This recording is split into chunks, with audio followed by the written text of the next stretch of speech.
Mais d'abord, une nouvelle de dernière heure en provenance de l'Est du Québec. Un poids lourd, donc, impliqué dans un grave accident. Ça se passe à Saint-Donat, près de Rimouski. On va aller retrouver notre collègue Vanessa sur place. Qu'est-ce qu'on a comme détail à ce moment-ci, Vanessa?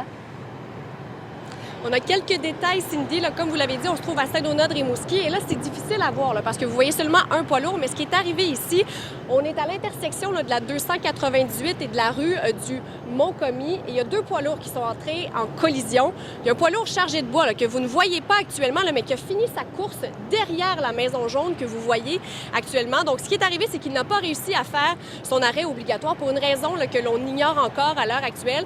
Mais puisqu'il n'a pas réussi à faire son arrêt, eh bien, la bétonnière est entrée en collision avec le semi-remorque chargé de bois, ce qui fait là, que les deux conducteurs ont été transportés à l'hôpital. Ce qu'on nous dit, par contre, c'est qu'ils ont subi des blessures qui sont quand même, somme toute, mineures. Vous pouvez voir aussi que ce n'est pas les seuls véhicules qui ont été impliqués. Là. Il y a le véhicule ici brun que vous voyez, il y a le véhicule rouge juste à côté. Le véhicule brun n'a pas réussi à éviter là, les deux poids lourds. Ce qui est arrivé, bon, donc, la conductrice, elle aussi, a été transportée à l'hôpital. On nous parle encore de blessures mineures. Pour ce qui est de la voiture rouge de son côté, la dame a été transportée pour un choc nerveux, même si elle n'a rien heurté. Elle a tenté d'éviter, justement, les trois véhicules. Donc, vous pouvez le voir, là, une douzaine de pompiers sur place. La Sûreté du Québec aussi, ce qu'on nous dit, là, c'est que le périmètre va être érigé pendant une bonne partie de la journée. Donc, la route 298 qui va être fermée pendant une bonne partie de la journée. Ce qui est certain, là, c'est qu'il va y avoir enquête parce qu'on ne sait pas pourquoi le camion qui transportait du bois n'a pas réussi à faire son arrêt obligatoire.